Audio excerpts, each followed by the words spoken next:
Most of the brands these days actually are doing social first, and one of the main areas was influencer marketing, which is where people kind of really are focusing on. Does that really work? When people do marketing, actually sometimes there's a list of responses. You want people to be aware, you want people to prefer you, you want people to advocate you, you want Right. people to buy, you want people to repeat buy. Now all these are the options of responses. So Yes. which one do you want to prioritize? People are different types of communicators. Okay. I think if you're able to assess what type of communicator is the other person, like some people are audio communicators. So they love details, facts and figures. Someone is a visual communicator. Then they speak in word pictures. Third are kinesthetic community. They don't believe anything. It's like you make them experience it. What are the skills required in today's day and age to be a successful brand strategist? Hi, and welcome to another episode of Expert Talk with Bhavya Desai. In today's episode, I've spoken to Shaziya Khan, who's a former national planning director for an agency like JWT. She's also worked with some of the top agencies in the countries, with some of the top brands that we know of. She's also won a number of awards, including some really interesting and big ones. More importantly, she's also worked on some really good campaigns, which I'm sure that you must have come across. For example, the Hira Hai Sada ke liye, the very famous campaign, plus the recent one, which is mutual funds Sahi Hai. So those are all basically kind of brainchilds of where she's from.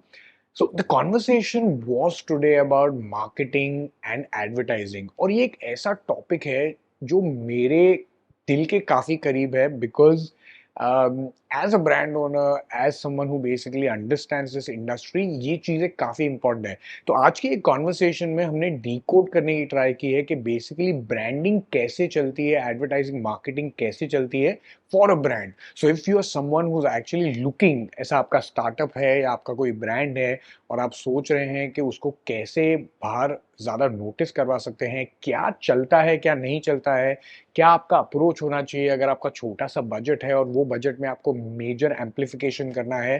So those are the things that we have discussed about. Very interesting conversation. And she is also written this book called Have Biscut. Very interesting takes in this, some small sweet old moments. Basically it is, do watch it. The link will be in the description as well. It's available on most of the platforms. Really an interesting read because there are small anecdotes which make it so much more interesting and good to read at. हमें comment में बताइए, please share कीजिए ये conversation को.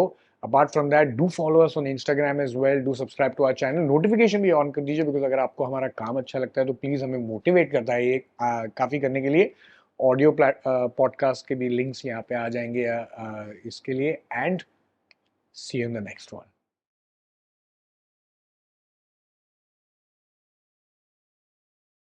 Hi Shazia, Hi. and welcome to Expert Talk with Bhavya Desai.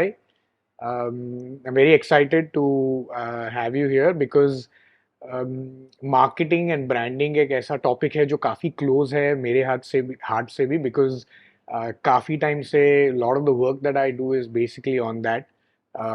So before I like go on, I just wanted to welcome you. So Thank you, Bhavya. बहुत अच्छा है. I love being here. Right. Thank you for inviting me. Great. So बहुत सारी चीज़ों के बारे में बात करनी है in terms of like the topic और the narrative. What I was thinking was that we talk about के ब्रांड या ब्रांड बिल्डिंग कैसे कर सकते हैं in terms of like strategy. Then you know another side है कि practically how do you execute those ideas और what ever strategy you create, which is from a standpoint that how is it that brands achieve that, and then certain things in terms of जो हम लोग जो avenues भी use करते हैं, whether it's online, traditional or whatever and things like that. So ये सब चीज़ों के बारे में, AI के बारे में भी थोड़ी बात करनी है and all that because ये काफ़ी hot topics हैं. Sure.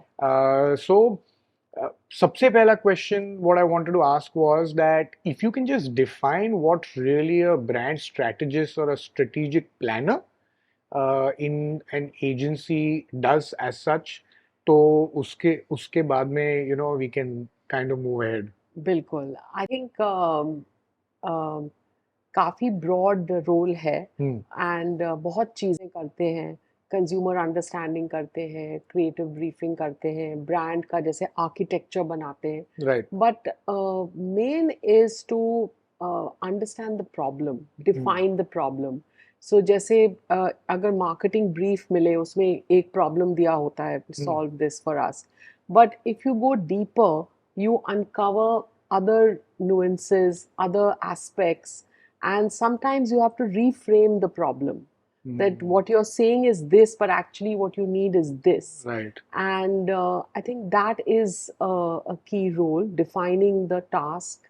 And under that are all these, the briefing, the insight, the consumer understanding, a reading of the competition, what are their codes, आप different कैसे होंगे, trends क्या shift हो रहा है, so there are many interconnected things. Right. And they all help to finally address the brand problem. And it helps the creative team what is the next step, but it also helps the client understand Their product when better. we see the output, Right. this you can have so many outputs, but this is the one that makes sense because we've understood the backstory. Understood.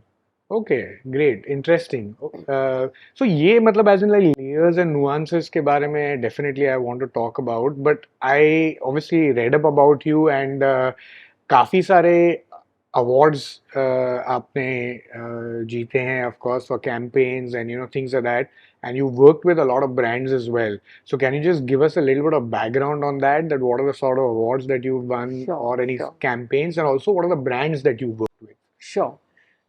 तो काफ़ी पहले I did a lot of work with De Beers, Okay. And उनकी बहुत famous campaign है हीरा है सदा के लिए. Yes. Okay. एंड उनके काफ़ी ब्रांड्स थे, जैसे नक्षत्रा था और अस्मी और अरीसिया, बहुत सारे ब्रांड्स उन्होंने क्रिएट किए. और उन्हें वेडिंग प्रोग्राम बनाया कि how can we persuade people at Indian weddings? People wear mainly gold jewelry. Right.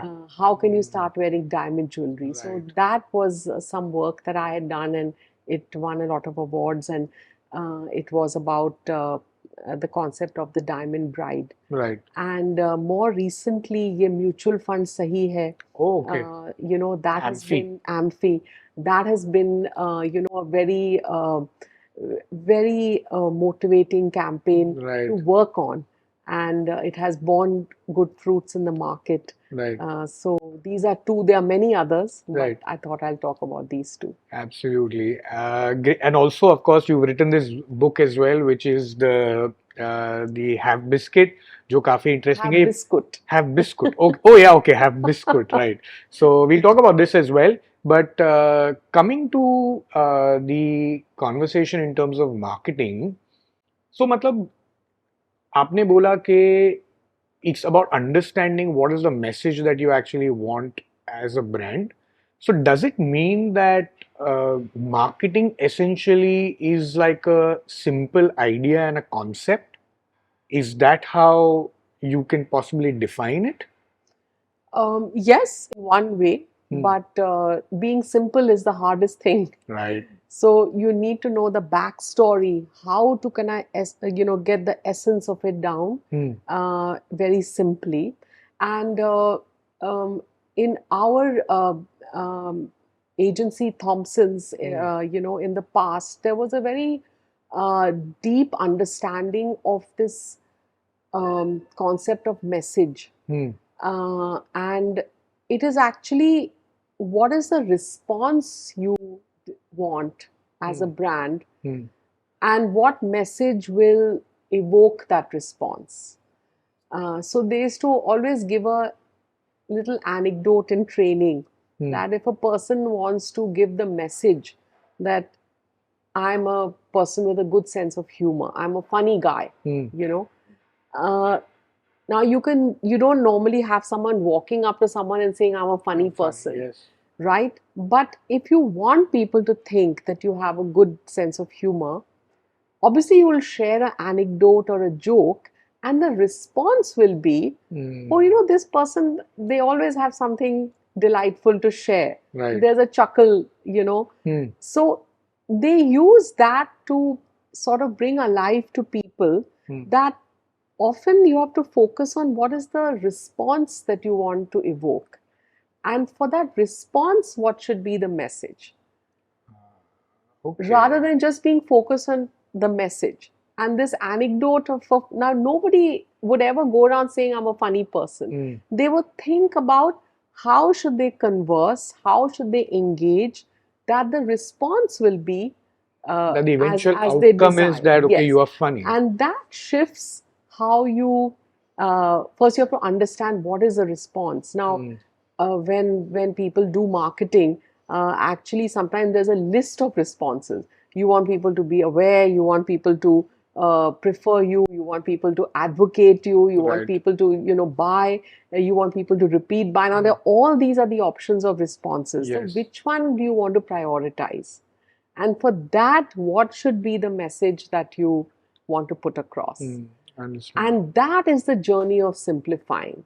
And then you have to eliminate, okay, you know, we can't do this, we can't do this. For now, let's focus on this. Understand. You Right. know? But do you, I mean, ये question है जो मेरे दिमाग में actually बहुत time से है and I also often discuss it with my team as well and like some other times as well with some close friends do you think you know, and this again comes from my own personal experience as well, do you think that brand owners, marketers, like CMOs and, you know, brand managers really have an understanding and a concept of what marketing is? Or is it more like vague?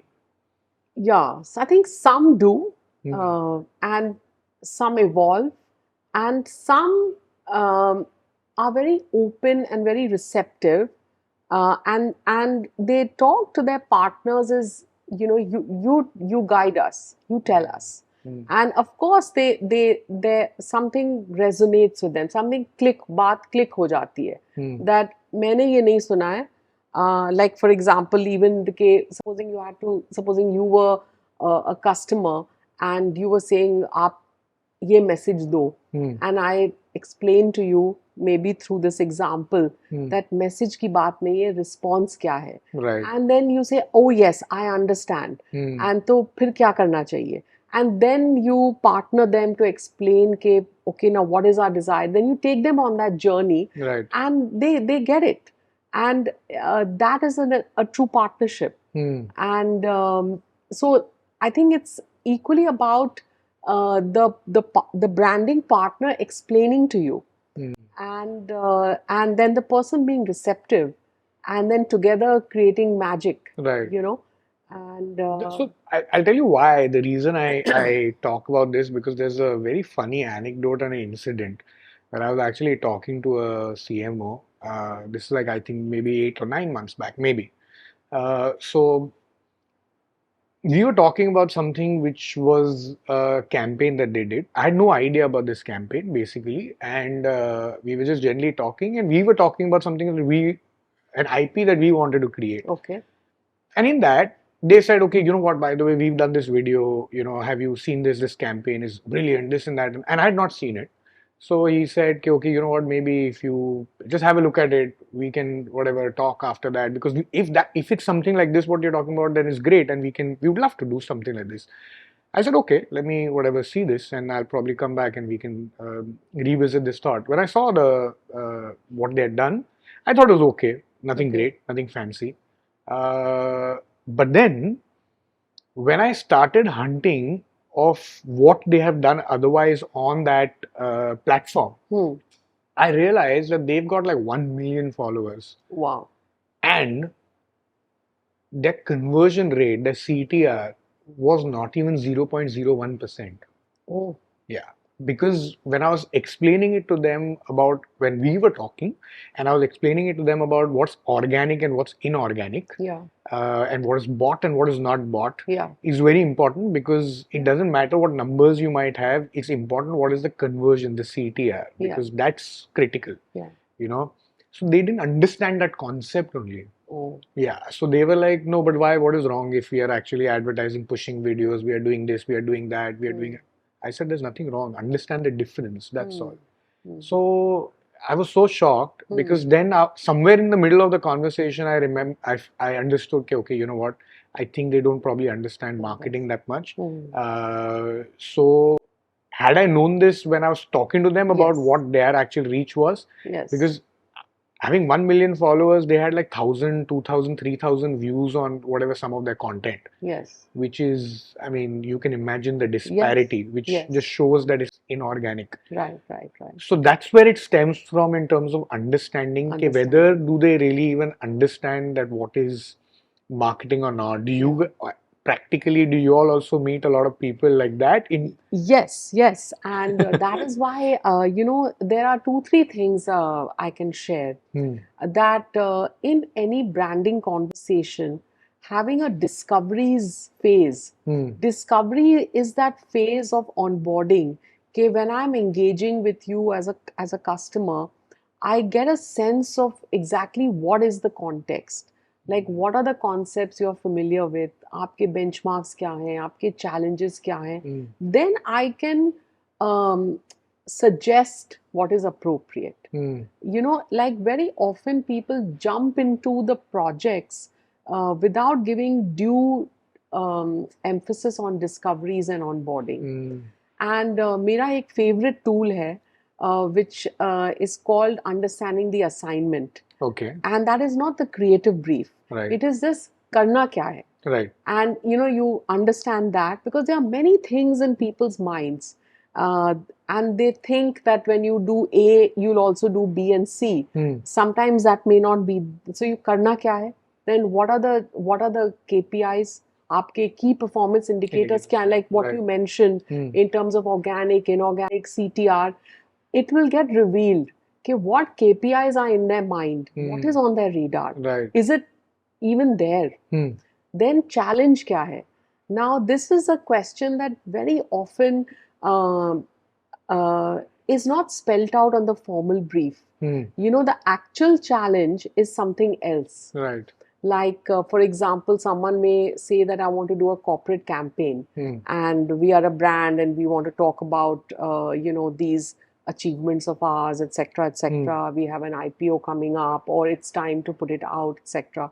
But as people went through discoveries, they realized that actually not written on the page, there were other issues. For example, recruitment was becoming a challenge because there was a certain perception of the corporate brand. Right. Now that was not mentioned. Often the real challenge is it's like the iceberg. You get a tip of it, the iceberg. Then the target audience, again, part of the assignment brief. Like you have so many stakeholders, who's primary, who's secondary. Then do you have a notion of success? What is your definition of success? In the IT world, another favorite phrase is what is the definition of done? Right. What defines done? Yes. And that is also linked to scope of work. When we engage with you, what is the scope? So success and definition of done, and then constraints. And once ye cheeze, there's a conversation on it. Actually, the customer loves it because they are saying, "Acha, you're really thinking about it in a very comprehensive way." Right. And you and your team love it because you are able to assess what's actually on the radar. Like, kya concepts hain, nahi hain, right. And if there is a gap, like you mentioned, like the person did not know these concepts only of organic, inorganic, CTR, a very simple solve is to do a knowledge session with a few case studies. And I have found that very good because it generates a conversation. Very often, certain customers have like a formal brief. Many people, you engage with them and they say, "Oh, actually, we have a similar issue. Okay. Can you help us with that?" Let's address that. So it's a very, it's a good mutual exchange. Right. And you're able to become more accurate in your next conversation. Right. Okay. You'll understand, acha, this is where they are at right now. Understand. This is how I can add value. Right. you But know. do you think that there is a lot of resistance as well in that respect from a lot of the marketing heads or CMO or whatever from the other side in terms of like trying to okay, this is what we know and this is what we want, and then because as you Yeah. said, everybody is not open. Yes. Sometimes it also is like कि ego पे आ जाती है कि अरे you know what, Yeah. मुझे मेरा brand क्यों समझा रहे हो, मुझे तो मेरा brand पता है, Yeah. I know exactly what I want to do. Yeah. I think you are not able to understand. Yeah. The reason is because for the same reason that despite because that conversation also is which I'm talking about, the anecdote, I know that person for many years, Yeah. and we've had like flowing conversations about a lot of things. Yeah. And but I was so surprised. Yes. So that's the reason why. Actually, do you think a person from a marketing background who's basically come into that position from a sales area is different? Like marketing is different, marketing and sales is different. Yes. Yes. Quite right. They Hmm. are different, Hmm.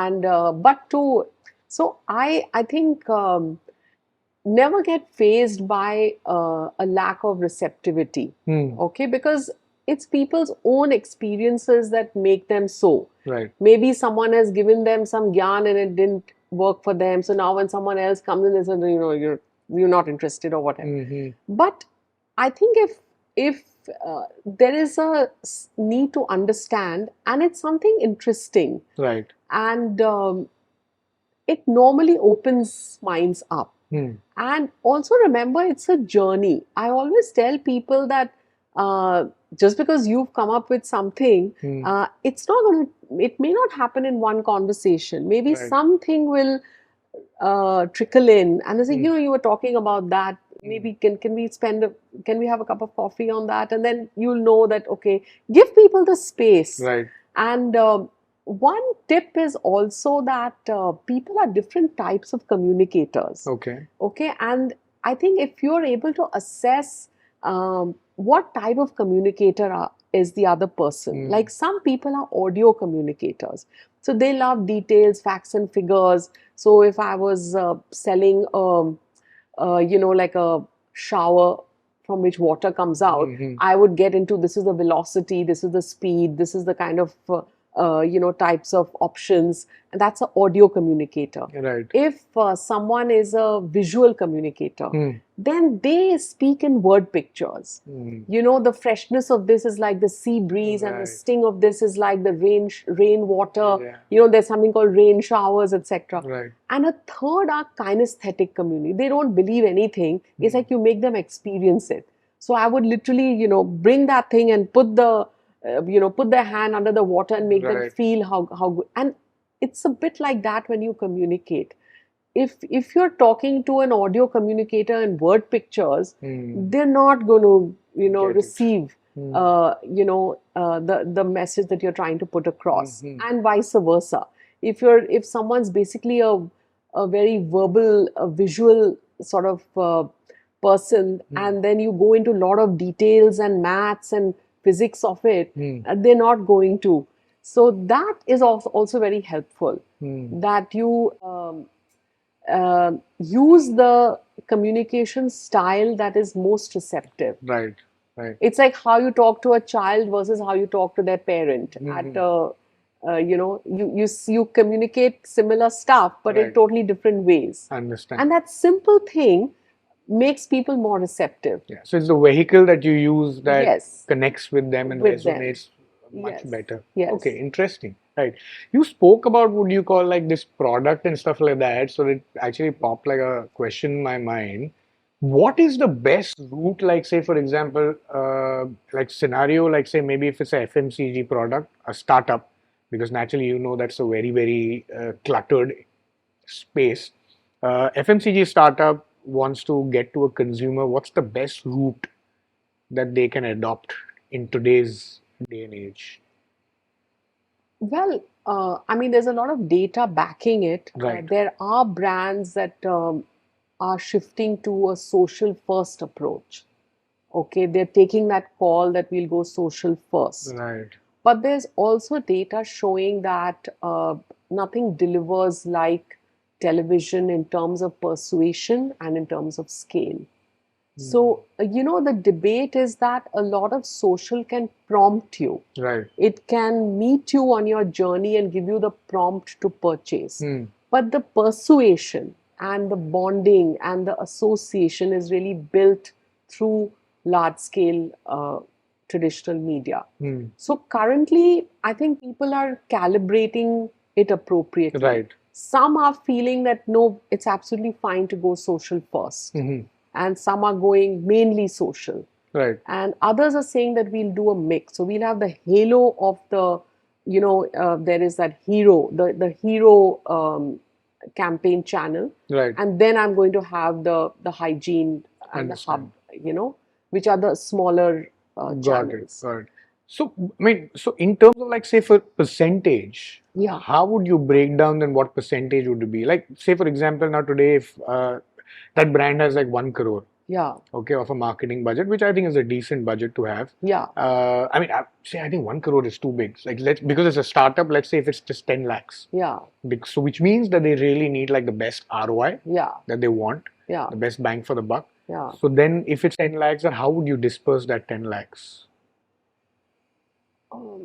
Again, I wouldn't give a broad brush reply because it depends so much on the category. Understand. There's certain category where if I choose the occasion right, I can seed it in that occasion. Supposing, just hypothetically, we are in October, the wedding season is kicking off. Supposing you have a product that is for wedding season, I would use certain channels where I get, a real concentration of my target audience, and I deploy it that way. Maybe have an alliance with some hospitality brands, etc. It sort of depends on the context. But I would veer towards, I think, something on ground. Some kind of interaction, some kind of sampling, because if it's a new product, that is what's going to really get you, the trial and the repeat. So something which is physical on ground and amplified by social, for kicking it off. If you have this kind of a budget, I'm guessing there's no national presence and things like that. So then you would do what is captive media in that region, probably led with social and a combination of something on ground. Is 1 crore enough a budget to actually have a national presence today for a brand which is like this, or maybe a startup or something of that sort? Again, cannot tread Generally into, but speaking. it should be. It should be. It should be. Yeah. Yeah. Okay. And it's all how well you use it. A lot of people are using seeding. Like seeding the product is, who's carrying it, where, and people are reading all of that. People are picking it up, and you may say that, I just want to talk to the innovators and the early adopters, and that will set a sort of a chain of purchase, and I'm good with that because I want quality purchase to happen now. So all these factors come in.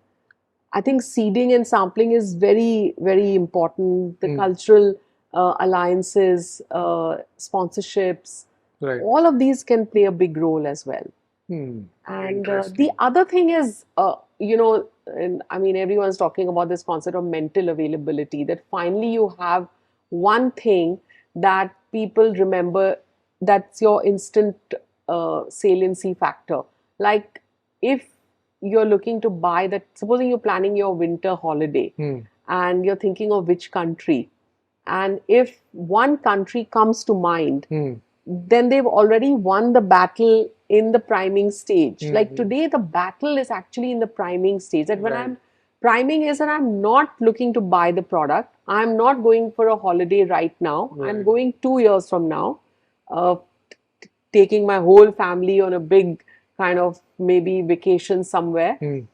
But I'm already, my radar is up on what are the good places. Should it be Sri Lanka? Should it be Greece? Should it be a mountain resort in the Himalayas? Should we do Kerala? And the name that comes to your mind at the point of purchase is the name that has won the saliency battle. So that means technically they must have seeded which Yes, is again seeding, right? Because seeding. yes, It's in the primings, and priming is when the customer is not in the market for purchasing the motorcycle or the car or the new right. fancy kind of sunblock lotion, because it's winter, they're not even going somewhere But to the how does that beach. seeding work? What is like, what are the factors or the consumer patterns, like from a brand's perspective, that they actually achieve this? Like you said, so it's basically even before you've decided to make the purchase, when you Yeah, think about the notion, it's already the brand, the name, the vehicle, whatever, or the holiday is already in your head. yeah, Which means you've technically already made the decision. Now it's yeah. just about following through in terms of understanding Yes, कि ये करना है कि नहीं या yes, लेना है कि नहीं है. yes. How do you achieve that as a brand? Oh, so that is the most exciting part of one of the most exciting parts of building a brand Mm-hmm. is to understand the priming stage. Right. And often the connection is at a slightly higher level. Obviously, you're not looking to buy that particular product or service. So Right. if it's a holiday, for example, if we just go with it, maybe if it's about family time, maybe it's quality time, maybe that's the in. Maybe it is about well-being. Maybe it is about work-life balance. And derived from all there is the family vacation. Right. And it may make sense for the brand to enter those conversations of work-life balance, quality time, well-being, before coming to the specifics of a holiday. Right. You know, and this is just an example. Got it. But if brands try and look at the next level conversation that they can start seeding, is when um, is when they find an appropriate um, landing point. And it is also like you do a lot of the consumer understanding that what is on this consumer's mind. Now, for example, if they find that my target audience is a lot about adventure, it's about feeling young again, it's about feeling that thrill, it's experiencing a bit of danger, then maybe the connection will come from there. That life is, too much of a chore and too mundane, and you need that bite of adventure, Right. etc. And you start coming into the priming conversation from adventure and feeling young again and challenging yourself, etc. Right. But that priming actually happen over a period of journey, or can it happen from like a campaign or a conversation that you might have? Like for example, if we are talking about some brand, Yeah. all right, let's say for example a watch. Yeah. If a conversation between you and me is happening about that watch, can that seeding happen at that point of time, or the consumer has to have been exposed to that brand outside this conversation as well for them to actually? Ideally before as well. I mean, Okay. of course, when you're actually selling the item, of course, there, so you have to engage, right? Right. But if it's done before that, um, it is the name that pops up when you're at the point of purchase, which is a big victory. You know, some years ago, there was a campaign that had been done by Thomas Cook on Greece. Yes, I remember You this. know, I now think it was. we hadn't heard of it. Or there was that movie. I mean, the great Bollywood movies. Whether it was Ladakh in Three Idiots or Spain in Zindagi Na Milegi. But Yes, I till remember. then, now you were just going to see a Hindi movie. But it actually worked as priming. Suddenly, a lot of people wanted to go to Ladakh, a lot of people wanted to go to Spain. And that was just a blockbuster movie and entertainment. But because it showed a location, and it has happened, I was in another panel on Africa, and they were saying that people spoke about some of the African cities. So many, if a Hindi movie was made on it, the tourism to Africa would go up. Absolutely. Now that is an example of priming, and brands are looking for that now. I mean, nobody in India, we are not heard of Reykjavik till that famous song, which showed that whole. Now every last 2 years, I've been hearing of people only telling me about what Northern Lights they have gone to see. Right. Yeah. Now Northern Lights has come up in the conversation last few years because people have been exposed to it. Right. So these are examples to consider. Some of these are very literal because here it is a geography, and you literally have a song or a movie set in a geography. It works as priming. It's easier. But when you look at more nuanced conversations, that's when you dive into data and you find a meeting point which can prime you. I understand. You know, and then when you're thinking of a holiday, people will say, "नहीं Finland जाना है, नहीं Ladakh जाना है," because now that it's landed in your radar. Right. Actually, there's so many questions which are coming to my mind. Yeah. Because there are so many layers that we are peeling. So, does this mean that the association in terms of like the Yes. brand is per se for a consumer, it's some story?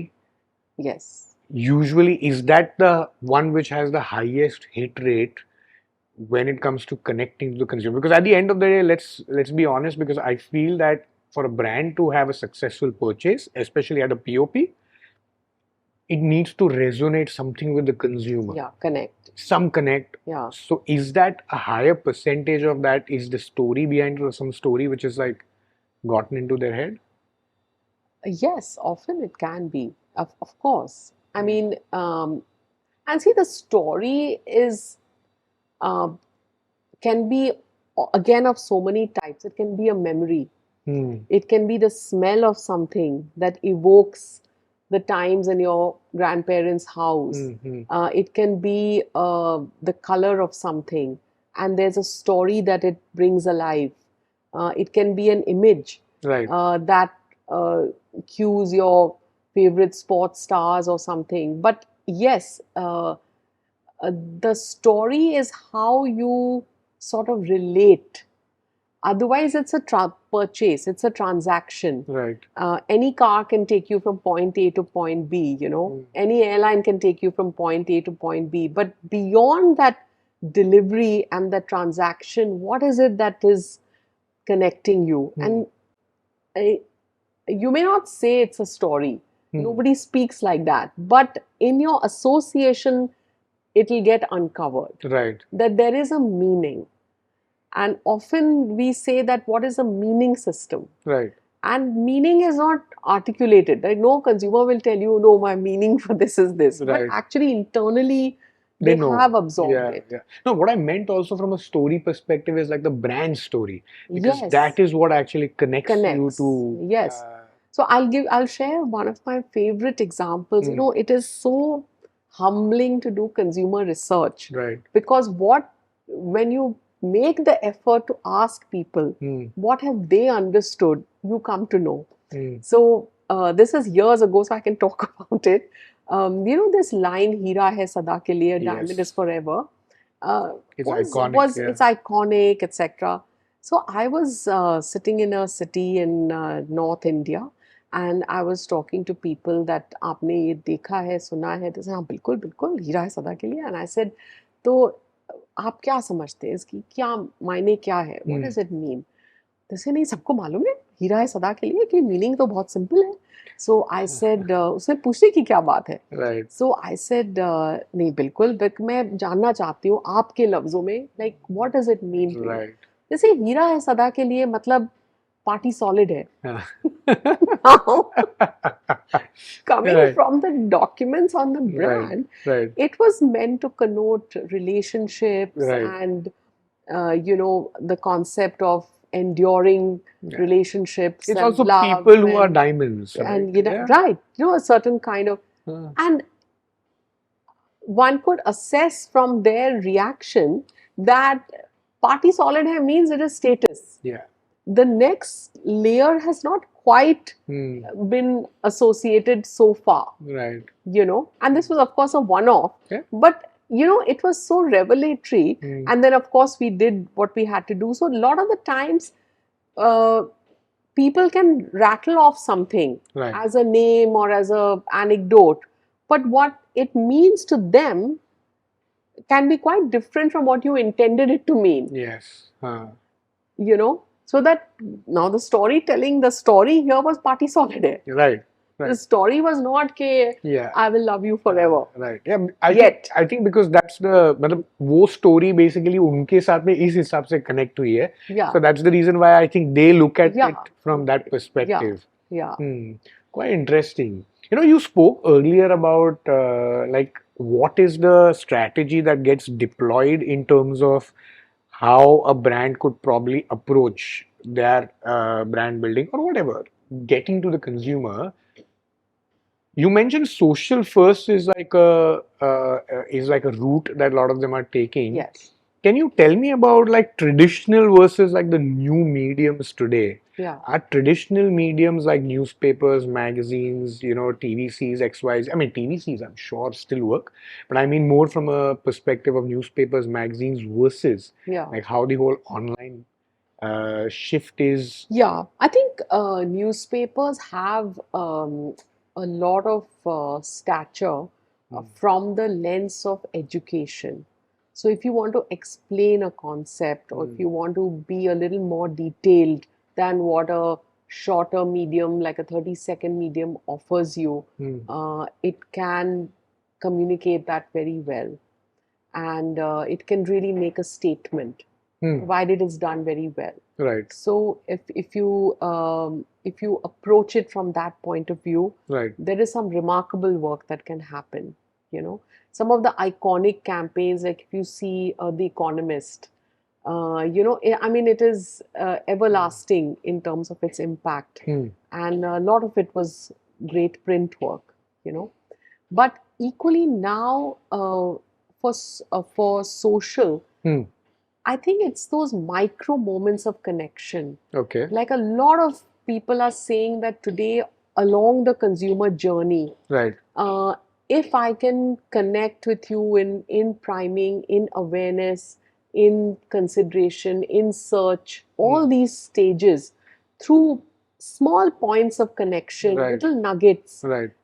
you will build that connection. For example, when we worked on mutual fund Sahi Hai, there is a whole integrated campaign. So there is those iconic TV ads and outdoor, but there is a lot, in terms of social as well, Right.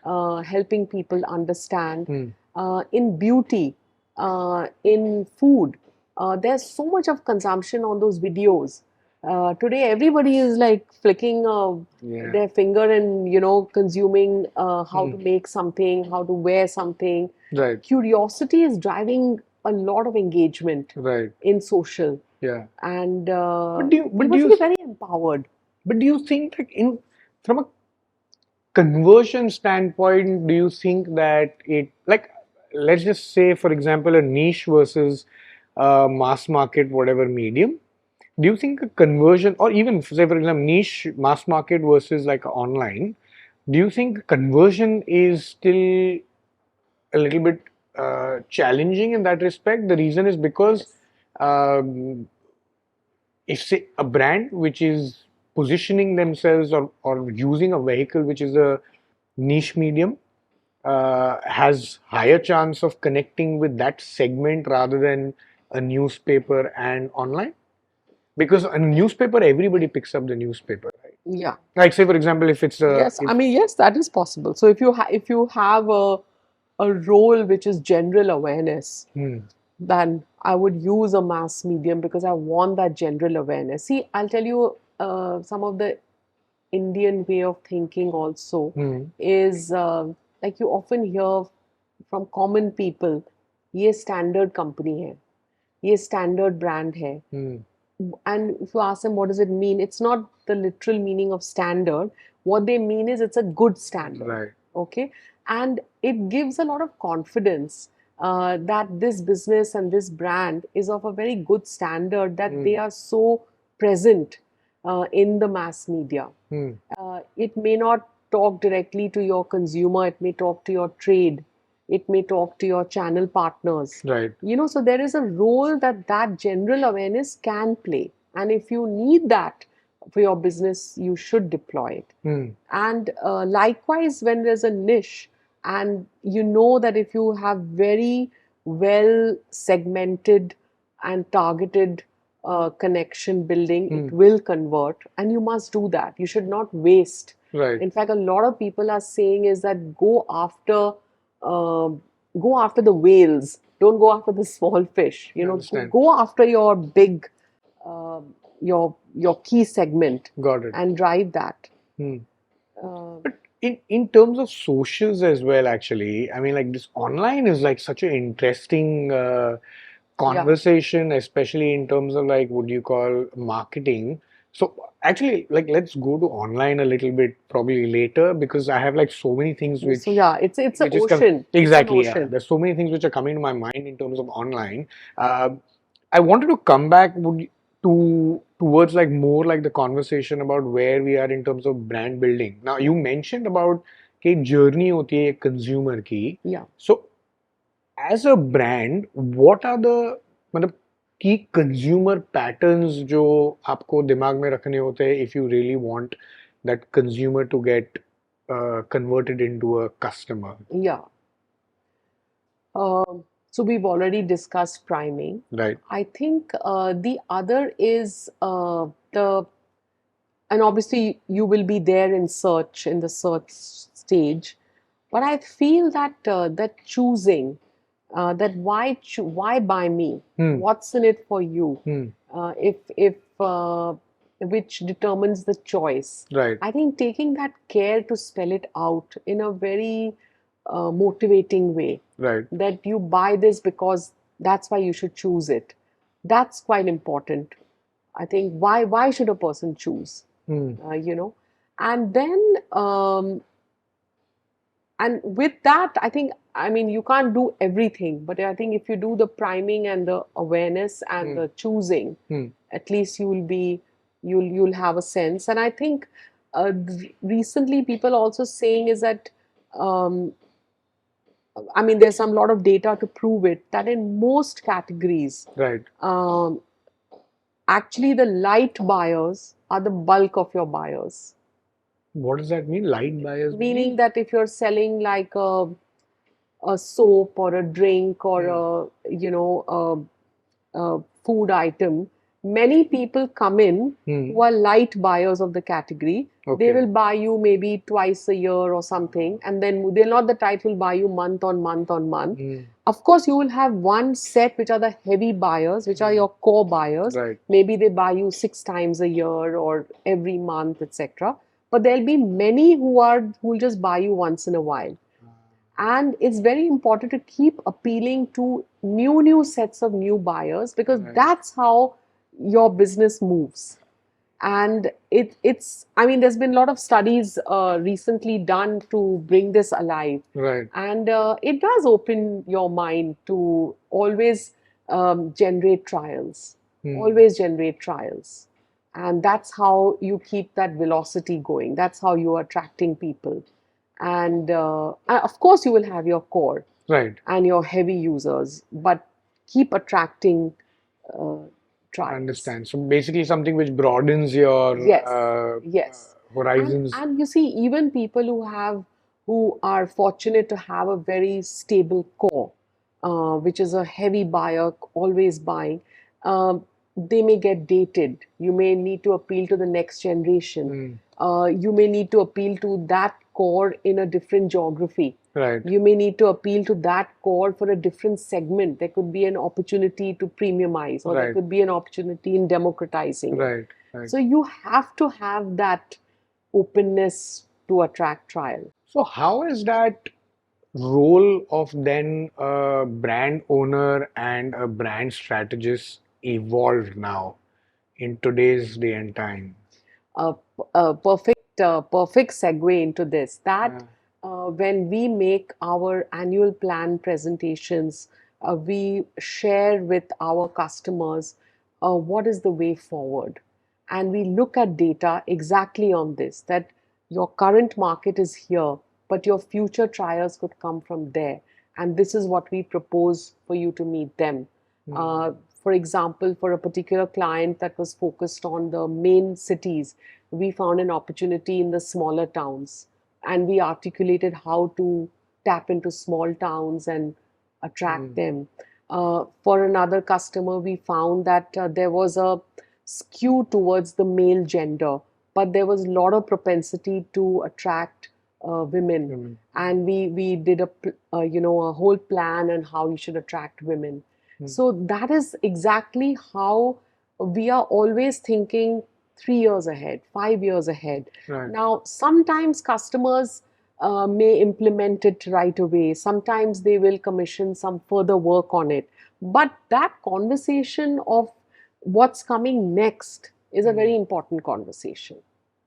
Understand. We have to move always ahead. Hmm. And I mean, the fashion industry does it because that's the nature of their business. Like you're thinking of autumn this year in autumn last year. Right. I wish all businesses would actually have that kind of focus. But do you think that like businesses have that level of runway in that respect to think like so far ahead?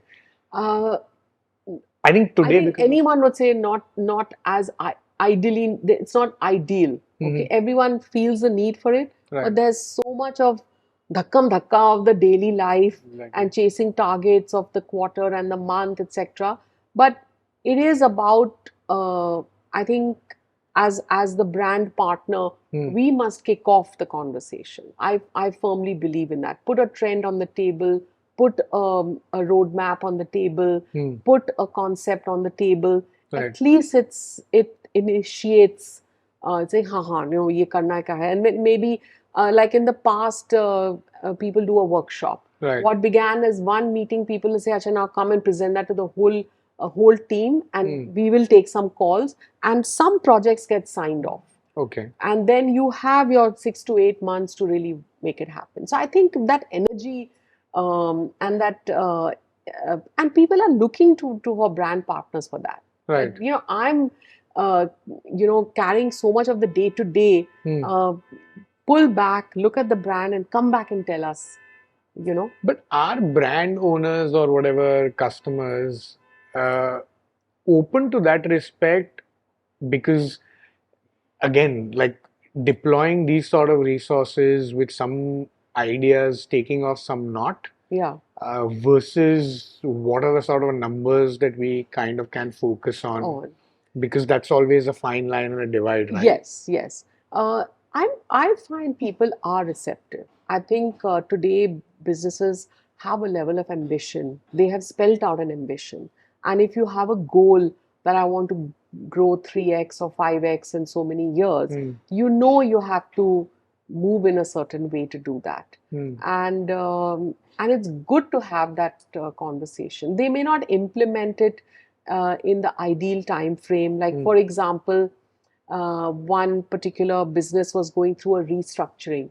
So they said, yes, we do want to appeal to this new, whatever that project was, but we're going to do it after 8 months, let the restructuring happen. Right. Another one said that, okay, out of these three, let's kick off these two. This one we will defer for 2 years from now. Right. So some prioritization emerges. Okay. And I think it's if you keep at it, I feel to use your word, it converts. Because one is that in today's time we have so much data to support it. Absolutely. That this cohort is growing. There's opportunity here, and then I think the energy of the team also enthuses the customer. Right. That ek to hum kar lenge. Got Chalo, it. we will do one. Maybe they will not do a national launch. They'll say, okay, we launch it in the south. Or we launch it, okay, let's do it on this occasion, we'll do it. Right. I've always seen a breakthrough emerges. Understand. And it develops its own momentum. And then when they see it resulting, people take it on. Understand. But then from a practical standpoint, like say for example, like execution wise, Yes. okay, let's just talk a little bit about that. What are the sort of tools that some of the big agencies or top agencies that use these days when they are running campaigns? Okay, so there's a sword hanging over our heads. It's Is it? called the link test. Okay. So one of the common tools Hmm. is what is called pre-testing via a link, and you have to get like a green, you have to get a score on it. So they score you like a traffic light, it's red, yellow, or green. Right. And red opens up certain areas that you really need to maybe rework. Mhm. Yellow means that you're good, but one or two things you have to just fix to Rick. And green is then you're above norm. Right. And a lot of people are saying that we won't put this piece of work on air till it has a green score. Hmm. So that is a tool that is used. Right. And it is baked into the system. So we know that that is a process to follow. And others don't use that, Okay. but they may have, for example, a multifunctional team that looks and approves. Very often there are regulatory checks. Then there is a check of simplicity. Then there is a check that we're not ever over-claiming. Mhm. In financial services, for example, or in health, Compliance. there's a lot of that baked in. Right. And yes, there are clients that take a call based on their own sense of it, and maybe it's in tune also with a global guideline. Like there's a broad template. Right. So there are these 2-3 fairly rigorous and fairly well set tools that companies use. One is some form of pre-testing, one is some form of compliance and regulatory, and one is some form of like adherence to a broad brand template. Right. And there are a lot of documents now. You have brand documents which tell you that are you being true, are you living up to this? Hmm. So all this is the backstory. That's why I'm saying Understand. simplifying is the hardest thing to do. Right. Yeah. You know. Yeah, I And think understanding your own brand as well in terms of yes, like as you mentioned, it's always the most difficult thing. yes, You know, yes, because sometimes the message can be extremely simple, but how to deliver it, or even knowing that that is the message that you message, should be yes. focusing on Yes, and is you know it is one level higher than a checklist. Hmm. You know, like there's this phrase is called the gestalt. You know, Okay. which means that the whole is more than the sum of its parts. So it is understanding. One is at a checklist level. Hmm. Okay, this is the audience, this is the message, this is the reason to believe, this is the functional benefit, this is the. Right. But one is overall as well, and both are required. Right. And then people say, no, so and so understands the space very well, Hmm. or so and so understands the brand very well. It comes from there that, you know, you get it, that this is right for us to do.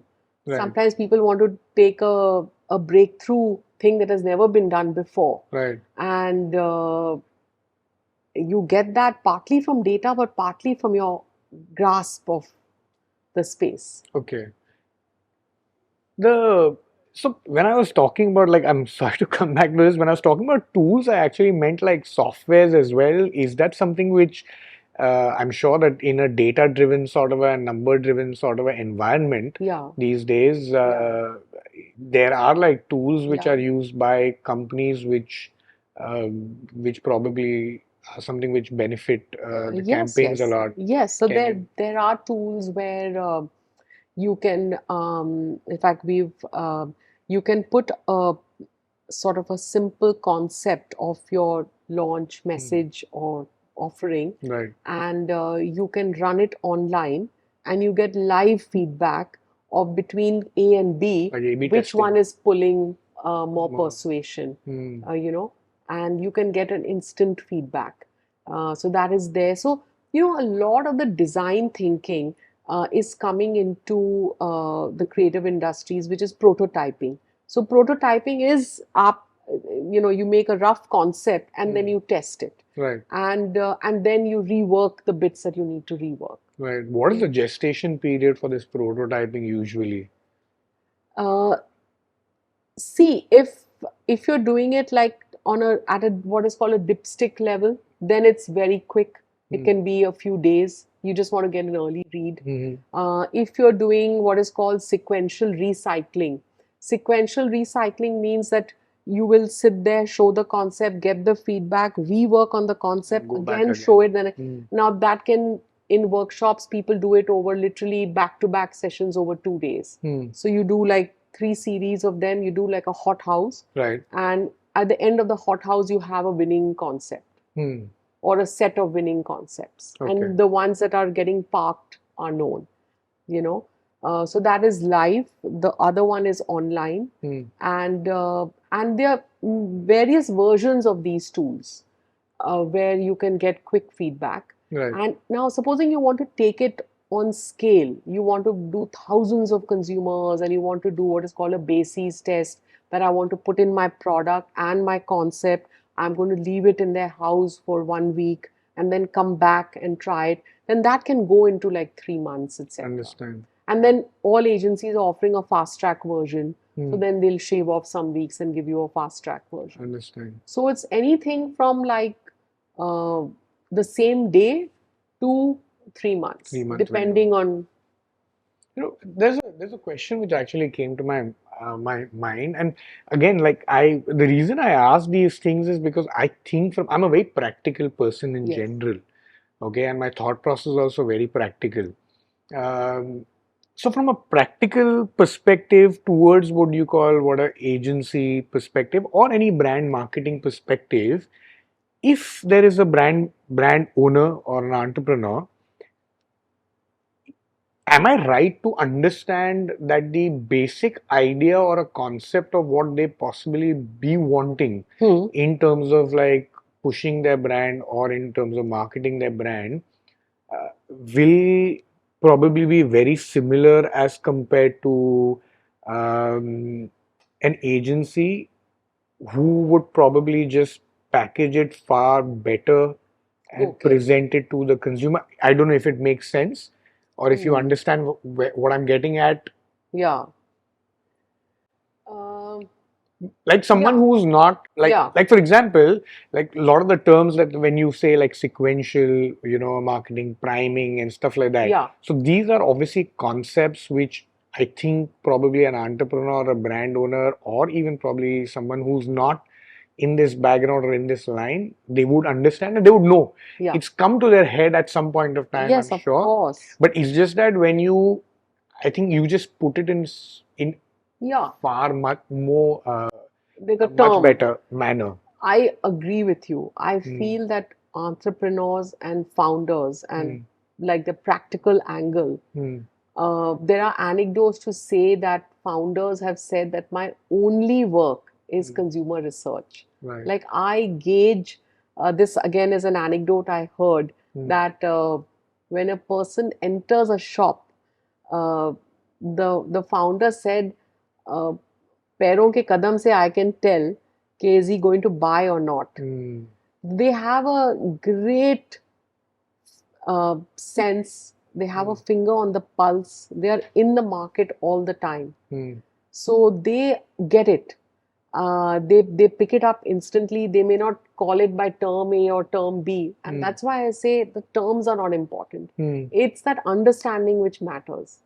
And very often, I was recently there was a workshop I did with founders.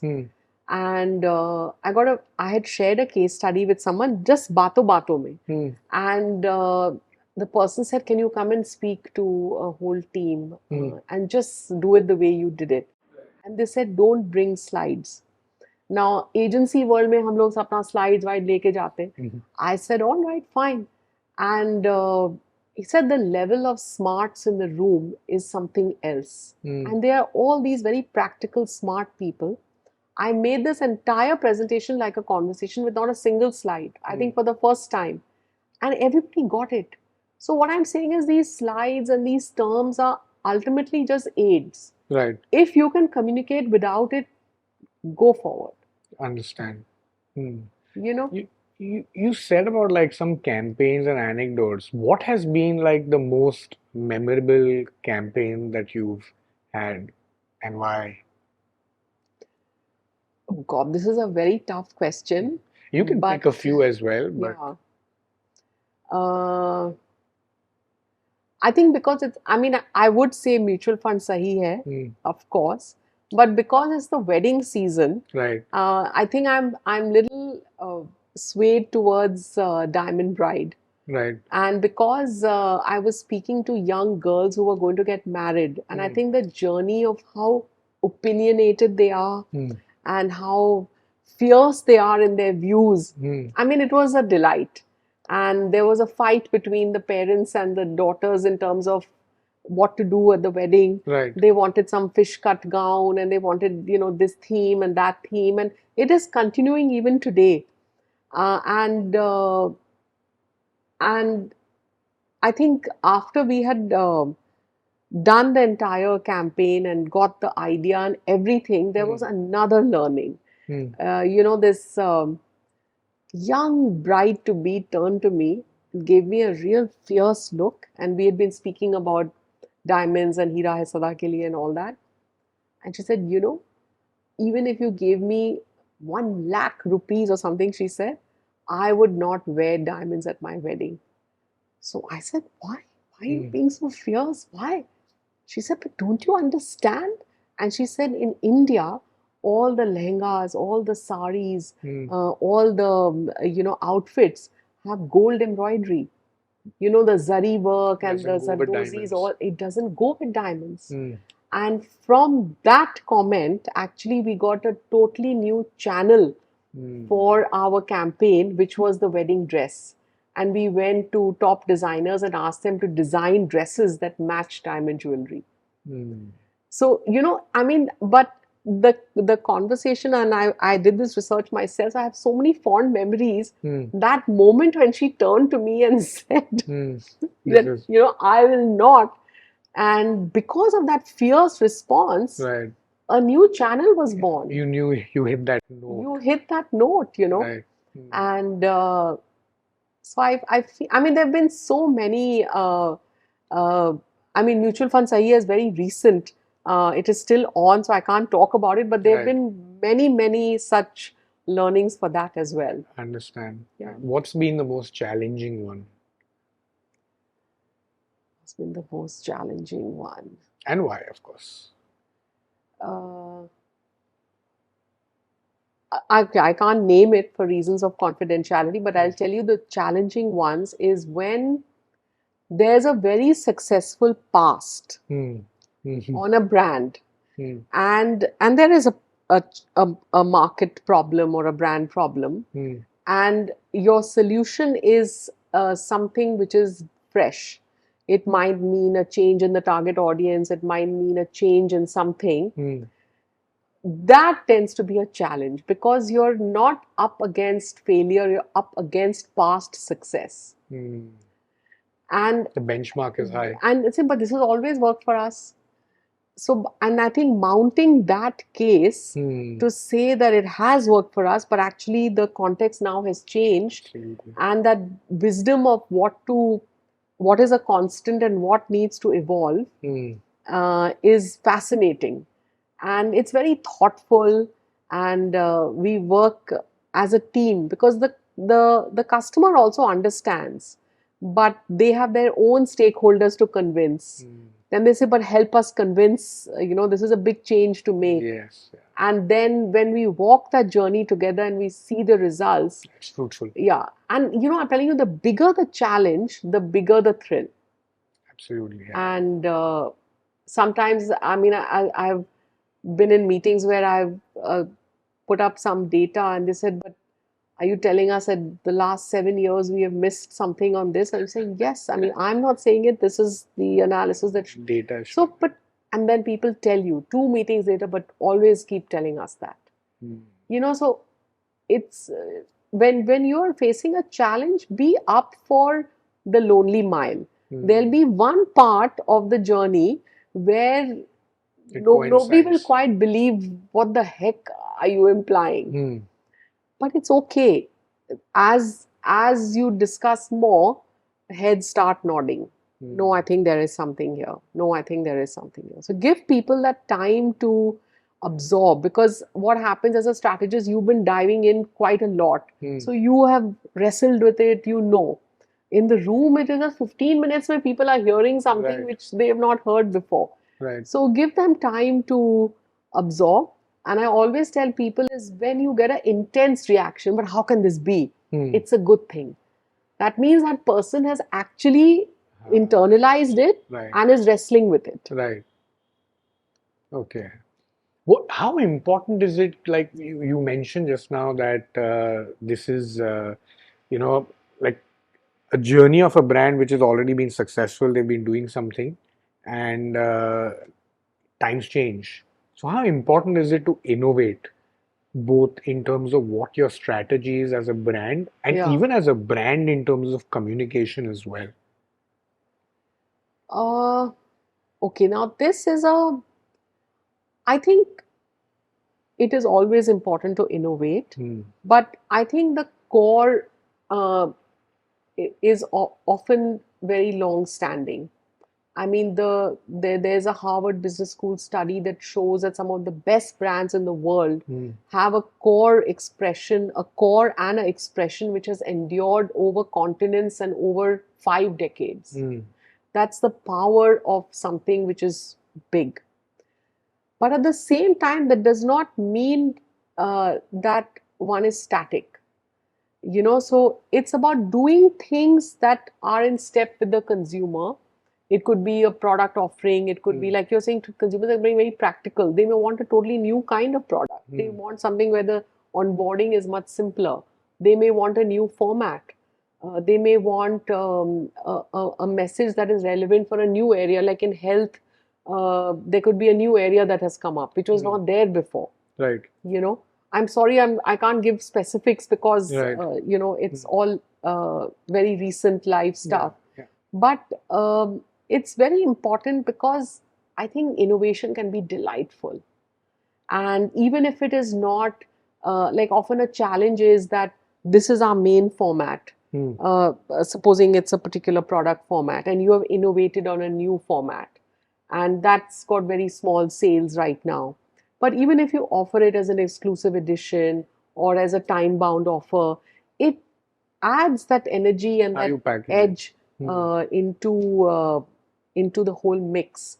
And there is a mantra that says that always look not at your main consumers, but consumers who are on the fringe.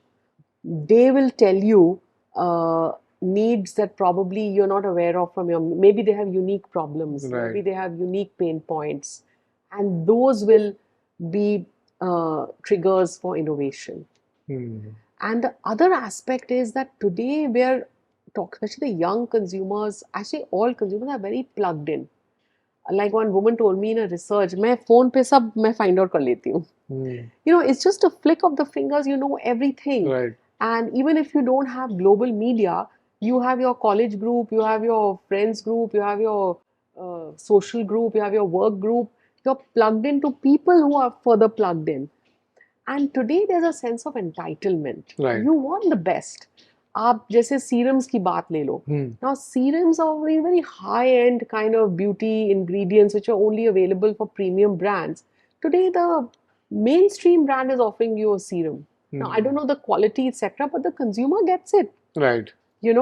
And you've had a good cup of coffee somewhere with good service and how they serve it. You want your bank also to be like that. You want your your shopkeeper also to be like that, because your quality benchmarks are evolving. Right. So all of this is pointing to innovation. And there is a sense that I deserve it. Right. Nobody wants something which is not up to date. Something which is probably giving you a little bit of entitlement as well, and of The course, which is entitlement has packaged and kicked in. aspirational as Packed well. in aspiration. But tell me one thing. Now, then, in today's like evolved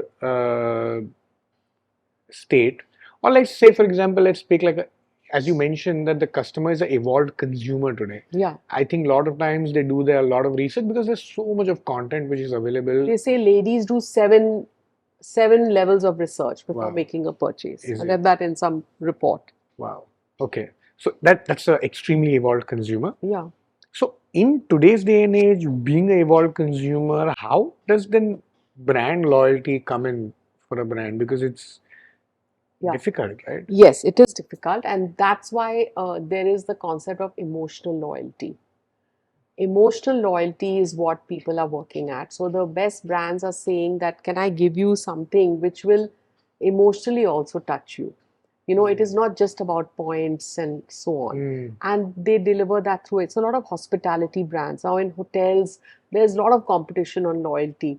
So some of the best chains are offering, like, they're allowing you to share, um, uh, pool in how you pay as a family.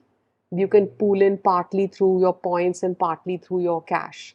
They're giving you luxurious experiences. Like, there's a hospitality chain that is giving you glamping, which is those, luxury tents. So you can do luxury camping, Okay, glamping. and Okay. you only get access to it if you're a. So it's not just about the points and the money, but the experiences that you have access to that evokes that sense of emotional loyalty. Right. Starbucks is famous for having one of the best programs. Like, they offered people to, through points, you can download music. Now, that is a lifestyle thing. It's not to do with coffee, but it's something that rewards you for what you like, Right. or order in advance and pick it up without having to wait. And it's how you are striving to build that emotional loyalty. Right. But do you think that the Indian consumer per se, like specifically, is like really that level of loyalist? Like, I think in certain segments they might be, Yeah. or like, say, for example, traveling or Yeah. experiences, if it's a holiday, being a very price sensitive consumer, and let's be honest, Indians Yes, are like that, yes, and there's yes. nothing wrong in it. Yes, nothing at Do you all. think that they are loyalists in such categories? Because ideally, it's Yeah, you always have a budget yeah, for a holiday. And yeah. inside that budget, you always would get like the best Yes, experience that you can. yes, yes. And it might not always be the same brand that you might Yeah, be looking at. yeah. Yeah, I mean, I think the Indian customer is a very tough customer to win loyalty over. Mm. Also, we are at a very aspirational stage. Like, we got so many choices, we've got so much of awareness. It is the world has really opened up for Mm. us, and we want to pick and choose. We want to experience. We want to try. So we are in that phase of our like, earlier people used to make lists. Right. If somebody is going to some country, please bring me this. Now we don't have to make any list. Everything is right here. Right. And because of that, because we are trying so much, the loyalty question is a more challenging question. Mm. But for every customer, there is a zone where you can build that emotional loyalty if you take the care to find out. But you have to invest in that. You have to say that, points alone will not. But does this work even for like smaller brands? I mean, I understand that I just realized that a lot of the conversation that we are having is primarily also for bigger brands. Yes, How the strategy gets deployed yes, onto like bigger brands. But the yes, crux of where the economy is made today is basically MSMEs, yes, and the smaller companies, the yes, products, whatever. yes. Does a lot of this also apply to a smaller environment? Yeah, I think because, see, people will always want to try, Mm. and there'll be something which is their core.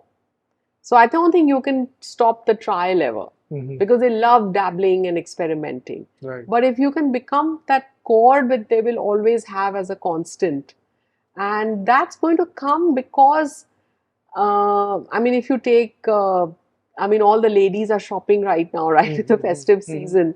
And of course, you'll try something new. But if there is one that is delivered for you, that one small online brand or your local person, you will say, no, one thing though I'll get from so and so for sure, Mm. you know. And also, there's a lot of, like in my book, I was inspired to write a chapter on matching chiffon dupattas, because I have seen people go to the fanciest shops to buy their outfit, but for the chiffon dupatta matching, they'll go to some real Local tailor. small hole in the wall shop, and he will be given an impossible deadline. In the north, it can even be like 4 hours, Right. literally, Right. and that person will deliver. Mm. So you will go to that small shop, because come hell or high water, he will deliver. Yeah. It's so interesting actually, like when we talk about this, it opens up like so many ideas because what I'm realizing and recognizing also is that there are certain avenues and aspects, maybe certain categories and certain segments where you would never shift Yeah. from what your traditional root is. Like, Yes. for example, how you said about the dupatta. I Yeah. think it's a mentality, Yeah. but that mentality is still the same generation to generation Generation. from your mothers to your Yeah. probably Yeah. daughters to your wives. Yeah. But that might not always apply to a lot of the other categories. Like, for Categories. example, evolved consumer today Yeah. will not look at the products in the same way like how your parents used to, like how my parents look at products and Yeah. services. Yeah. True. I look at it in a very different way, and True. possibly like when the children come, they will Yeah. be in a completely different mind That is frame. one. The other is the experience. So when the lockdown happened, Mhm. like a lot of people, even the younger generation, was very much about online brands. Let's Mhm. not mention the brands, but very much into, I click it and I get it, and Mhm. it's Mhm. wonderful, or they return it, and it's so simple, seamless. Right. But during the lockdown, a lot of people experienced that in that time of limitations, it was the local suppliers, your local Mhm. pav wala, your bread wala, your dhobi, your vegetable vendor, who was actually delivering for you. Mhm. And there was a renewed appreciation of, Mhm. these people. So it sort of, I think the experience drives a lot of this, Mhm. you know. It's interesting you, I mean, say about online because now, I mean, I think online is something which is like such a big juggernaut. Um, ha- where do you think would you, I mean, online is like really boomed, I think, in the last like Yes. 3 or 4 years. And I think every consumer, I mean, consumer brands or even brands in general are making like a beeline towards digital. Yeah. Do you Yeah. see that shift a lot in terms of like where ATL is in terms of mm, ads and whatever as compared to online? Is there a big shift? Yes, I think that there is a shift. I mean, a lot of the data is pointing towards the shift, but it is not too. I think there's also a little bit of recognition that a lot of people got the online stuff. It was overhyped also, Mm, because actually people went in droves back to the physical experience of yes. shopping and holidaying, and it all came right back. Mm, So I think, well, we just have to look at it in a measured sense. Yes, there is a long term trend which is of course pointing to one direction, mm. but at the same time there is a deepening of the other, and it's not either or. You know, there can be a reprioritization. Right, right. You know, Interesting. Because the reason is because you know, do you think that online advertising essentially has a high conversion rate? I don't know. I have seen data which says that it, depending on where in the funnel it is, Hmm. like if you've already been persuaded, Hmm. which may come from non-digital as well, then the digital gives you that ease and convenience. On the other hand, uh, like in financial services, Hmm. a lot was based on the trust. Probably our grandparents would go every weekend to the bank, Right. interact with the manager, the grandchildren will also be taken, there would be some signing of the passbook. Hmm. All that has completely changed. Yes. uh, you know, like my grandmother used to take my sister and me to the local bank in Bandra, and it was part of some other activity, but we would swing in for 5 minutes. Right. Now, all that has completely gone, and today the technology has far overtaken that. There's no waiting; it's instant. You just swipe it, so Right. it's so transparent. You know instantly. You can double check. Hmm. So, but at the same time, a lot of businessmen, for example, Hmm. have told me that they prefer the Indian bank for their business because they understand. they said they don't just throw the rule book at us. Right. If there's a bit of an overdraft for one day, Yes. they will understand. That's I true. will sit and have my coffee with the manager. We will discuss the economy and some trends, and my man will sit and do all the paperwork. Yes. And they have my back. Yeah. They understand relationships. They understand relationships, right? So for all the convenience and the transparency of technology, you want that, I'm running a business. Businessmen have said that I know this person is going to throw the rule book at me. Yes. If I need, a service or urgently because I have a order that has come in, right. They will, at night they will give me the, So there's etc., etc. which is absolutely true. I mean, the reason is Not because in I terms think of breaking any rules, but there's a flexibility. Customer service. There's flexibility. So and understanding, which is true because I think MNCs, I guess, because they have such strong compliance rules, wherein they can't really, would you call, explore a possibility of that. Okay, something can be done. So from that, which is absolutely true. I completely agree. I mean, being an entrepreneur, I completely understand where you get it, right? Where it comes from, and which is why probably like international and Indian banks are like far different in the approach for sure. There's no 100%. But from so a lot of times when we've spoken to like brand managers, and things like that, when we talk about online, so they essentially are fixated and fascinated by the fact that, sorry, I thought I put it on, it was on D&D, but they're fixated and so a lot of times like the brand owners and the brand builders, sorry, just one second. I lost my thought. Don't worry. Okay.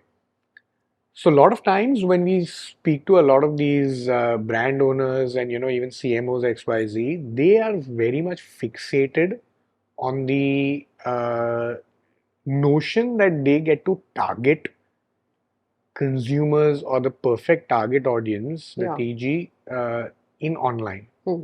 But I always ask them, and it's a question which is always like I've wondered whether does it also have a very high conversion rate in terms of like the amount, like if they're targeting 100 people, then out of those 100 people, how many are eventually actually buying their product or service? Yes.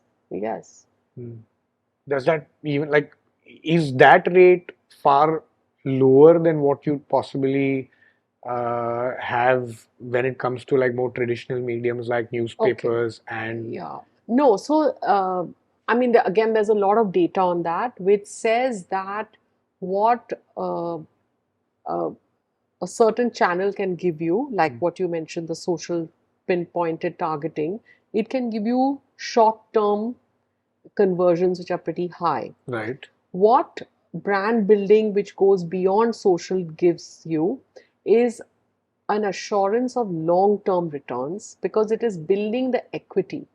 It's not just looking at converting like in the week or the month, but building that equity which is going to drive it for the long term. And you have to invest in building that equity. Otherwise, it's going to run dry.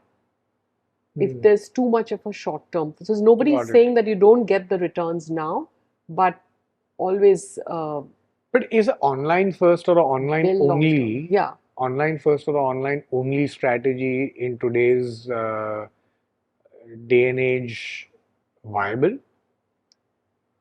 Yes, it is viable. It is viable. It also depends on what state of the business you're in. So you may say that I'm going to do social first and only social for a certain period of time, and then at the appropriate time I'm going to flex it into the next level. It is about being very practical also. It is about driving that scale and that ambition. But generally, data has shown that a combination of advertising and sponsorship is a very good combination, assuming there's word of mouth circling and all of that. But to have an association or a partnership which is aligned to your brand, is also a very good accompaniment to the advertising that you're doing. But it's your presence in a different sense. It's on ground. It is with a property or with an asset. which you're partnering with, it adds a lot, I you know. understand. And But it's also part of the consumer's life, you know. okay, but I mean, uh, in in online though, like like I think the tech giants like Meta, Alphabet, of course, like I mean Google, or your Facebooks, XYZ, Amazons, they're the ones who are actually setting the trends ideally of where consumer patterns, because obviously as aggregators or Yeah. as platforms, they are the ones who have the data which backs where the reality is. And how does a brand owner understand that what are the mediums or what are the avenues that they need to Be in. invest into or Yeah. be in? So that's a very simple tool. So we have what is called a consumer portrait, or like a profile, Hmm. or a cohort. There are various terms. The terms doesn't matter, but what they do is they paint a picture of your audience, and often the strategist does it with inputs from the customer, with inputs from the media. And I'll tell you what it covers. It covers what that person is about in terms of demographics. Okay, this is this age, this sort of member in the family, this is what the person's education is, this is what is all the tangible points कि Right, ये इंसान है. right. Then you go into the intangibles, that what are your ambitions and pain points. So he or she wants to live this kind of a life, aspires to this, concerned about this, this is a constant tension. So you get that individual a little more in depth. Hmm. And then you get into what are the typical media that they interact with. There's an avid reader of this or that, or watcher of this, or is a movie buff, etc. Then you get what are their passions in life, who pursues a big interest in fitness or big interest in food, or takes off for hiking, or whatever the case may be. Then you understand certain personality traits. Like you can have a line like this and says, are you introvert and extrovert, are you more this or more that, and like that you have 7 8 of these. Right. And when you look at a comprehensive picture like that, you it covers not only the media and the channels, but it also covers the context, what will connect with this person. And based on that, it can guide your choices of the channel. It can guide your choices of, supposing you want to sponsor certain things or do some special features, that this will connect with so and so, Right. because so and so is a sports person, so we will take an association here, etc. So it will give you the qualitative texture.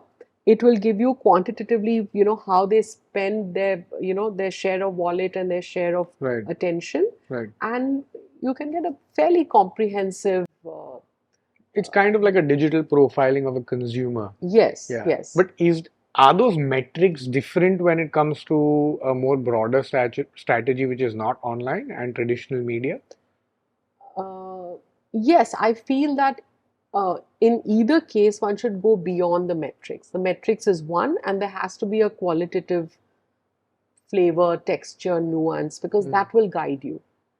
That will be very helpful in painting a picture of what is the thing to go after.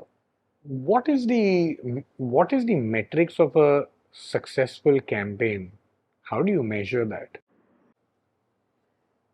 Uh, okay, again, there are many. And actually, normally the KPIs are set. If you're looking from a market or a media point of view, in terms of market, they will define a number that we want so many trillion users, or we want so many millions worth of sales, and that will translate into so much market share. We want to have a gap between us and the next competitor. Right. We need to gain from so and so. So all those market ones are spelled out with a time frame. People calibrate a lag, like if my input, whether it's a campaign or a new product launch, has hit the distribution um, at a certain month, then there's a lag of so many months by the time it will reflect in the full scale of, sometimes it can be 6 months, 9 months, 1 quarter, immediately, depending on the product. So that is on the market. And on the media, they tell you that I'm going to get so many GRPs, I'm going to get so much share of voice, and then you measure the actual versus the estimate. I So understand. at least to start with, there are metrics that you measure against. Understand. You know, you spoke about something earlier in terms of like socials as well. Most of the brands these days actually are doing social first, and one of the main areas was influencer marketing, Yeah. which is where people kind of really are focusing on. Does that really work in terms of actually making the consumer Yeah, so good into an question. It's being questioned now. The latest evidence is saying, I mean, I think a few years ago, everything was about influencer marketing. So one shift that happened was it was not big influencers. People are going to nano influencers, like local influencers and all that. And right? it was moving from there to this. And now the current thinking is that, see, it's like anything in marketing, if it's not distinctive, if it becomes like a formulaic approach, then it wanes in efficacy, right? Right. So now the thinking is it's user generated, consumer generated content is more authentic, is a view that is emerging. Mm. Again, one cannot say that we should do away with influencers, but it is not a formula. Mm. And secondly, is also the quality of the influencer. So, certainly in categories which are very much about guidance and regulatory compliance and all, are the influencers even qualified to be Credible. Yeah, influencers? I Because agree. today everyone has a megaphone. But, and that's actually the thing about the internet, that Mm. quality is a question mark. How do you make sure that you're getting the credible voice Right. at your fingertips? Of course, you have everyone at your fingertips, Mm. So I think now people are getting a little more discerning, little more watchful. Understand. The other, I mean, thing with all influencers and celebrities is that we are an always on world. Something happens to that person in some aspect, it's going to hit, it's going to come across on your business and brand as well. Understand. So, for all these reasons, actually, the emphasis is on the actual consumer. Time magazine had a cover issue some years ago. It was called The Age of You. Okay. That today's individual consumers empowered enough, in like we were talking about how informed they are, Right. to actually generate that content. So, that brings me back to the organic and inorganic, Yeah. because as do you think it is, and this is a question that has like haunted me for the longest time, Okay. even with our brands as well, which is whether it makes sense to do like whatever ads, advertising online in terms of like getting a broader base with more followers, more XYZ, because we are a strong believer of inorganic. I mean, I am, Yeah. because I think with that base, we still have like such a high engagement rating because people who are actually viewing our content or following us is because they want to. Right. It's not just because we are appearing in their face Right. because Right. we need to. Right. So, is it still advisable to spend money onto these avenues to grow, both as a brand or as a medium as well? I think it's worth, I mean, take a test case, prove it. Prove it for your market if it works or not. If it's the same as without, then sometimes results can surprise us.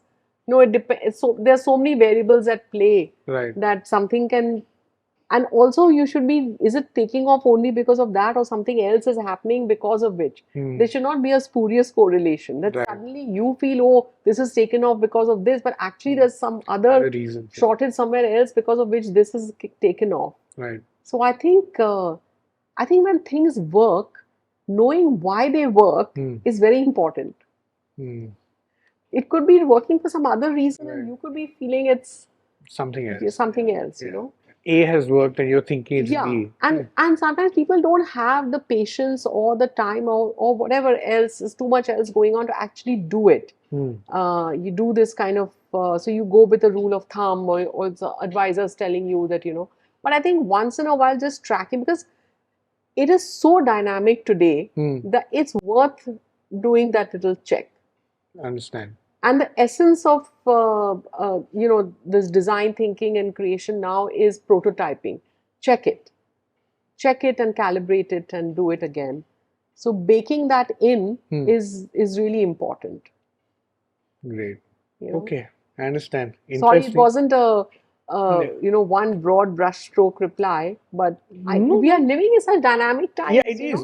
The rule book is written, is being written. I completely agree, and that's the reason why I asked about innovating as well. You know, whether like how much of innovating is also part of where we are today. The reason is because as you mentioned, and similar to what we spoke now, is that whatever those thumb rules were in terms of whatever was done, some of it is still applicable, Yeah. but at the same time, as you are taking that journey, a lot of those variables kind of fit into place Yeah. with that path. Yeah. You know, so I completely understand. And it's a great age to innovate because, Hmm.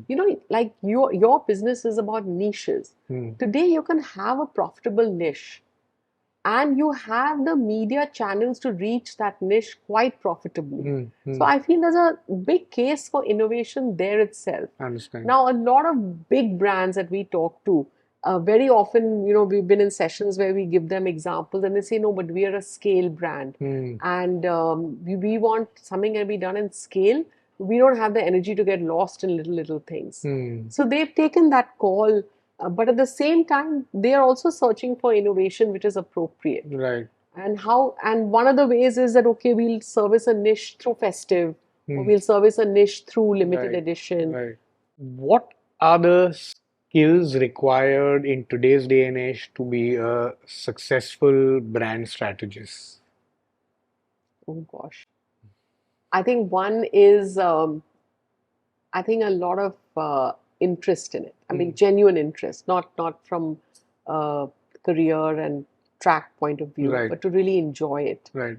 And I think a curiosity. I think that ability to connect many dots. Uh, Actually, everyone's seeing the same reports, Hmm. right?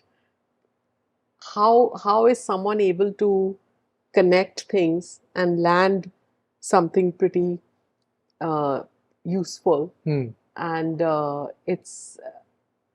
think that's quite a rare skill because there's a glut of uh, information and data. Right. Um, I think, therefore, another skill is to separate the signal from the noise. There's a lot coming at you, Absolutely. and I think the fourth is to be able to put it across in a way, because often you're talking to very diverse audiences, like uh, maybe clients who are very audio communicators, Right. creative people who are very visual communicators, and the story has to land for both of them. Right. Be first they have to be convinced, and how do you do that? Right. So I think some of these, and you have to enjoy, you have to just enjoy it. Yeah. Yeah. I think you can never be successful at something if you don't enjoy or like it. Yeah, That I think is surely a given. yeah. You know, one aspect that we really And didn't. and you start with a blank slate. Like Okay. each day, Hmm. when the problem comes to you, Hmm. actually there it is an open page. What do you do? Right. There's no formula to apply. Hmm. You know, you build it from ground. You have to enjoy that. I understand. Yeah. Okay. So one aspect that actually we did not discuss or I missed was AI. Yeah, You know, and how is it actually being used in today's yeah, brand strategies? yeah. Do you see a lot of use of it today in everything? Uh, yes, I think it's growing. I think probably getting that first cut of data where normally you would have, so I'm just starting with the basics. Like normally you would have a junior level resource who would do an initial search for you. Right. I think AI can do that for you to start with. So the second is that a lot depends on the prompt. It's how well you prompt that you're going to get the richness out. Right. And then you have to filter and distill it out. The third is that a lot of procedural stuff, like which is like contractual or putting up a note on something or drawing up a contract on something or an agreement on something. A lot of that is available and accessible, you know. And I think the fourth is that a certain base level of editing, like the points have to be of the person, but if you want to put it across summarized compose version. it Yeah. in some way. So those are the kind of basic levels. The next levels is where people are actually, I mean, you can go in, given a target audience, and say, give me a media plan, give me a communication strategy, give me, I mean, all of that can be done. People are creating concepts, people are creating ads, people are creating films. I mean, the whole spectrum is doable. Right. But you have to sift out. You can't just take it blindly. It's just throwing back a pattern which already exists. I mean, that's the biggest thing. It's just a pattern. So, So you have like identifying what really might work for you out of that. yeah. I think the base level is something that a lot of Understand. people are doing. And of course, companies are trying to own certain types of AI, which is then only for them. So that's how they Understand. build a thing. Okay. So I think it's all evolving. Are there any specific tools in AI that are being used by agencies or brands as such? Well, WPP uses Claude. They've announced a tie-up recently. Various agencies are using different ones for. There are many.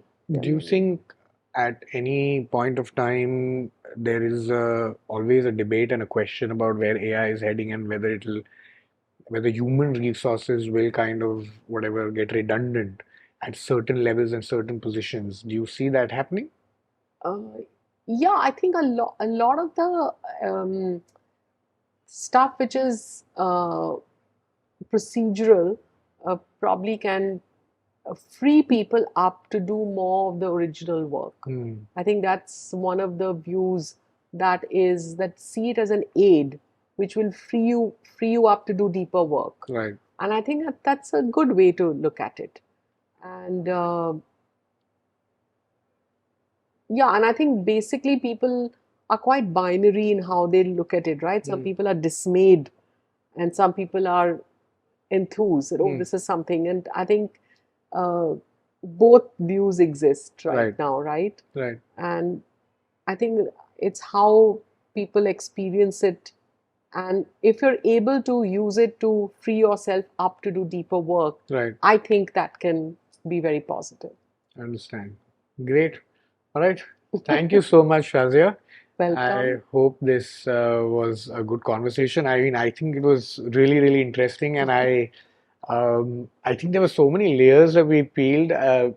And thing is that because I've been in this industry and like kind of in this background for such a long time, there's still so many questions which are coming coming into my mind. But yes, definitely, I think I would love to keep that for another day because I think we can actually do like a completely different conversation that actually is just about marketing concepts. Because when we were talking as well, there were like at least 5 or 6 things which were coming into my mind. I could see that. I could see that your attention was going to the little mind map was forming. I can do this, I can do that.